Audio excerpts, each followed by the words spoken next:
My sister-in-law called me the poor one. Again, right before the lawyer unfolded my late grandfather's final will. The words landed in the room like another cheap joke, and she laughed before anyone else could. It wasn't nervous laughter. It was practiced, confident, the kind that comes from believing someone beneath you has finally accepted their place. A few relatives smiled into their coffee cups. Others stared at the polished oak table, pretending not to hear. No one defended me. No one ever had. I sat quietly at the far end of the conference room, wearing the same dark suit I'd owned for years. Its cuffs were slightly faded. My shoes were polished until they reflected the afternoon light pouring through the tall windows. Across from me, my sister-in-law glittered with designer jewelry that caught every beam of sunlight as if the room itself had chosen a favorite. "Don't worry," she said with a smirk. "Inheritance meetings are stressful when you've never seen real money." A ripple of laughter followed. I folded my hands together and watched the lawyer adjust his glasses without saying a word. The smell of old leather, paper, and expensive cologne filled the room. Somewhere outside, rain tapped softly against the windows. The grandfather clock in the hallway marked each second with slow, deliberate certainty, louder than any voice inside. I thought about my grandfather, the man who taught me that silence was never weakness. It was patience wearing a calm face. For 3 years after his funeral, I had listened to every insult. The charity case, the poor one, the cousin who never made it. Every holiday came with another joke. Every family dinner ended with another reminder that I didn't belong beside people who measured worth by watches, cars, and vacation photos. My sister-in-law enjoyed it most. She would lean back in her chair, swirl expensive wine in her glass, and ask if I needed help paying for dessert loudly enough for everyone to hear. She never waited for an answer. The laughter always arrived first. I never argued. I never defended myself, because my grandfather had asked me not to. On the final evening we spent together, while machines hummed quietly around his hospital bed, he squeezed my hand with surprising strength. "Some people reveal themselves," he'd whispered. "Don't interrupt them." I kept that promise. So I endured every smile that hid contempt, every whispered conversation that stopped when I entered the room, every invitation that somehow forgot my name. Now, sitting inside the lawyer's office, I could feel every one of those moments gathering behind me like shadows stretching toward sunset. The lawyer cleared his throat. My sister-in-law crossed her legs confidently, already imagining the celebration dinner. She looked at me one last time and smiled with open amusement. "Try not to look too disappointed," she said. Then the lawyer broke the seal on my grandfather's final will. My name is Daniel, and for as long as I can remember, my family confused quiet with weakness. I wasn't the loudest at birthdays, the first to boast about promotions, or the one who arrived in a luxury car with music blaring. I worked as a restoration carpenter, bringing forgotten furniture back to life one careful repair at a time, a trade my grandfather respected, but everyone else dismissed as small time. After my parents died when I was 19, my grandfather became the only person who never looked at me with pity. He taught me that dignity wasn't measured by a bank account, but by the promises you kept when no one was watching. While the rest of the family chased appearances, he spent weekends beside me in his workshop, reminding me that craftsmanship and character always outlasted applause. My older brother married Vanessa, and from the moment she joined the family, she decided I was the easiest target.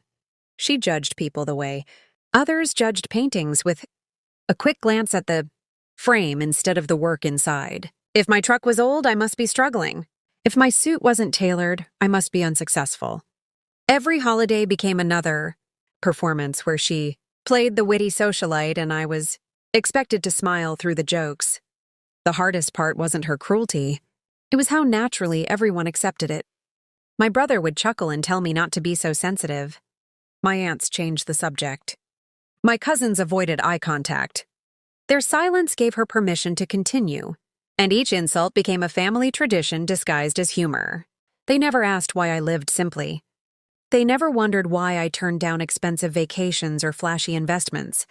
They saw restraint and called it failure. They saw humility and assumed I had nothing worth protecting. The less I explained myself, The more confident they became that they had me figured out. Only my grandfather seemed amused by their certainty.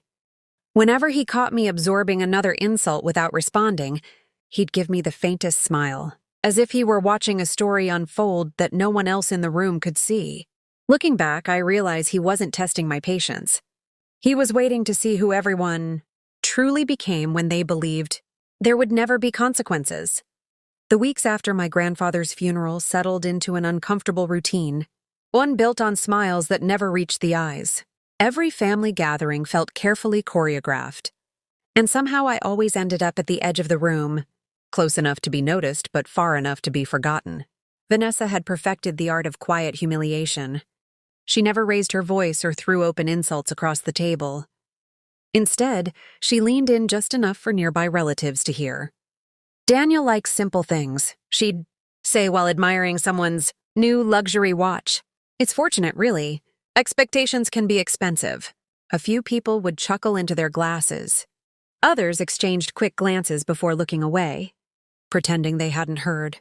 When dinner bills arrived, she reached for her purse with exaggerated concern. "Should we split his portion? I wouldn't want him feeling awkward." Before I could answer, my brother would laugh lightly and wave the waiter away, treating it like harmless family teasing instead of deliberate disrespect. The pauses hurt more than the words. There was always that brief silence after each remark, the moment when someone could have spoken up. No one ever did. Even when my grandfather was alive, I noticed him watching those exchanges without interrupting. His expression never hardened. Instead, he observed with the patience of someone taking mental notes no one else realized were being written. After his passing, the comments became bolder. Vanessa walked through his estate as though it already belonged to her, discussing renovations before the paperwork had even begun. She ran her fingers across antique furniture, dismissing handcrafted pieces as old clutter, while dreaming aloud about marble floors and modern chandeliers. One afternoon, she stopped beside my grandfather's workshop and wrinkled her nose at the scent of cedar and varnish. "I suppose this room meant something to you," she said, almost sympathetically. "Everyone needs a place to play." I rested my hand on the worn workbench where my grandfather and I had spent countless evenings repairing broken heirlooms instead of replacing them. The wood still carried faint scratches from his tools, each mark earned through years of careful work. I simply nodded. She mistook my silence for surrender. What she never noticed was the lawyer standing quietly in the doorway, watching the entire exchange before closing his notebook and leaving without a word. The morning of the will reading arrived with gray skies and steady rain, the kind that softened every sound except the ones inside your own head. As I walked into the lawyer's office, I realized something had shifted. It wasn't my family's opinion of me that hadn't changed. It was my need for it. I looked around the room and saw people who had already divided my grandfather's life into percentages and possessions. Vanessa sat with effortless confidence, whispering to my brother while scrolling through photos of kitchen renovations she hoped to make. My aunts quietly discussed which paintings would match their homes. No one spoke about the man who had collected those memories. They spoke only about what they expected to collect next. For the first time, their approval felt strangely small. When Vanessa laughed and called me the poor one again, I didn't feel embarrassed. I felt certain. Every careless joke, every dismissive glance, every silent bystander had led to this room. They believed they understood the ending before the story had even reached its final page. The lawyer unfolded the will with practiced care, then paused before reading. "I've also been instructed to share a personal letter from your grandfather," he said, lifting a sealed envelope. He requested that it be read before any assets are distributed. The room grew still. As the lawyer began reading, my grandfather's words filled the silence with the same calm authority I remembered from his workshop. He wrote that wealth revealed character more clearly than poverty ever could. He explained that the past 3 years had not been a delay, caused by legal complications, but by his own instructions.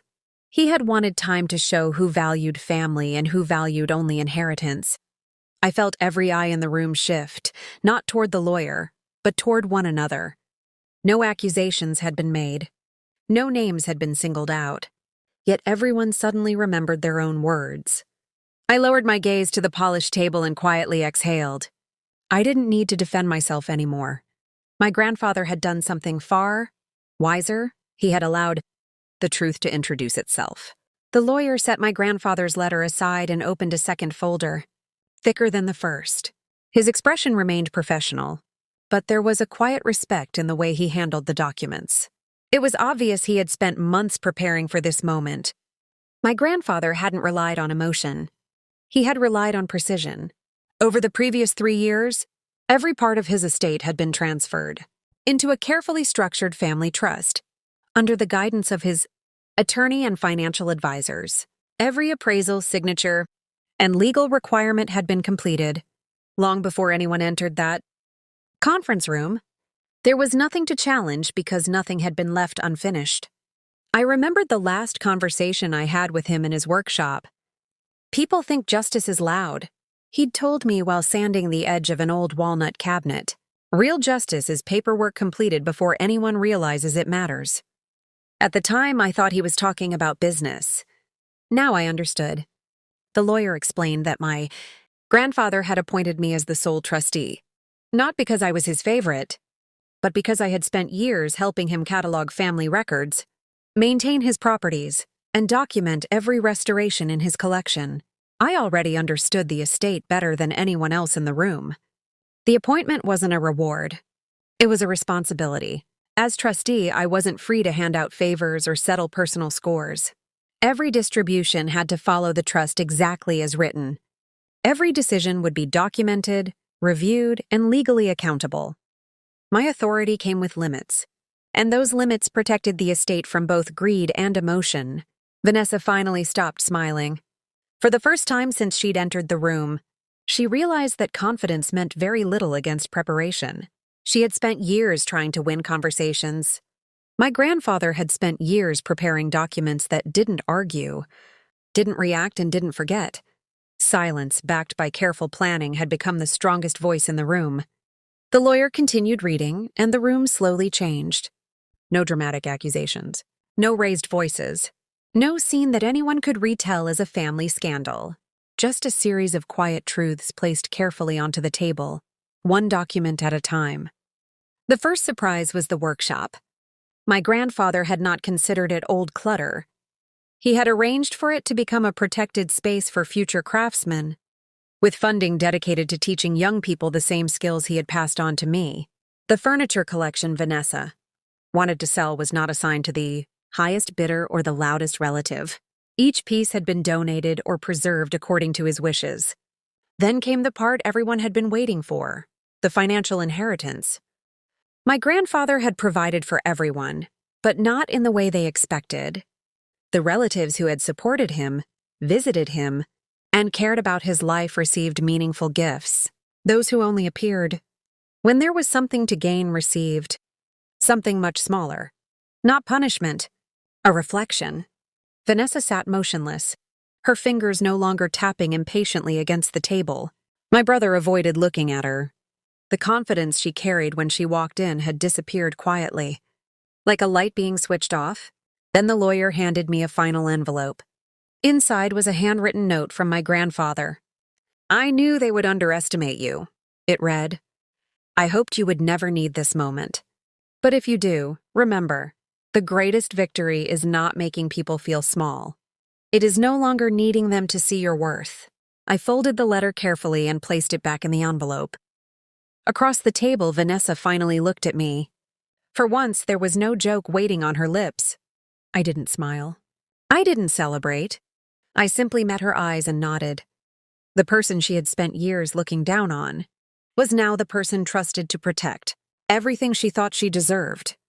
The days after the will reading were quieter than I expected. I had imagined anger, arguments, accusations. Instead, the family moved through a strange silence, as if everyone was adjusting to a version of reality they had refused to see. My brother called first. He didn't apologize immediately. That would have been too easy. Instead, he talked about memories, about how our grandfather had always believed in me, about how maybe he should have paid closer attention. His voice sounded different, not defeated, but humbled. For the first time in years, he wasn't speaking to protect someone else's image. He was speaking to understand. The relatives who once avoided sitting beside me at dinner began finding reasons to reach out. Some asked about my grandfather's workshop. Others asked about my restoration work. A few admitted quietly and awkwardly that they had mistaken my lifestyle for a lack of ambition. I accepted their words, but I didn't chase their approval. That was the part they didn't expect. The inheritance had changed my circumstances, but it hadn't changed who I was. The same hands that repaired my grandfather's furniture were still the hands that repaired my own worn kitchen table. The same person they dismissed was still standing in front of them. Vanessa disappeared from family gatherings for a while, not because anyone forced her away, but because the room no longer rewarded her performance. Without someone beneath her to make herself feel taller, she had nothing to lean on. The biggest consequence wasn't losing money or gaining it. It was losing the illusion. They had spent years measuring my value by what they could see. My grandfather saw something deeper, the discipline, patience, and character that existed long before anyone recognized it. And maybe that's why stories like mine matter. Because many people know what it feels like to be underestimated, to sit quietly while others decide who they are. Sometimes the greatest revenge isn't proving someone wrong. It's building a life so steady that their opinion no longer has the power to shake it. Months later, I still found myself thinking about that afternoon in the lawyer's office. Not because of the inheritance. Not because Vanessa finally understood what she had lost. I thought about it because I realized my grandfather had given me something far more valuable than property or money. He had given me the freedom to stop measuring myself through other people's eyes. The trust allowed me to expand my restoration work and create the workshop he always dreamed of building. Young apprentices came through the doors carrying broken chairs, damaged cabinets, and forgotten pieces of history. I taught them the same lesson he taught me. Anything worth preserving requires patience. Even people can be that way. Some relationships in my family healed. Others remained distant, and I accepted that. Not every bridge needs to be rebuilt. Some simply need to stop collapsing under the weight of expectations. Vanessa never apologized the way I once imagined she would, but eventually that stopped mattering. I no longer needed regret from someone who had spent years refusing to see me clearly. The person I became after everything happened was not louder or more powerful. I was simply at peace. My grandfather understood something I hadn't fully learned yet. Revenge is often just another form of being controlled by the person who hurt you. The real victory was walking away without carrying their judgment with me. Years later, when I stand inside that old workshop and hear the sound of tools against wood, I still remember his final lesson. The people who underestimate you may write the beginning of your story, but they never get to decide how it ends.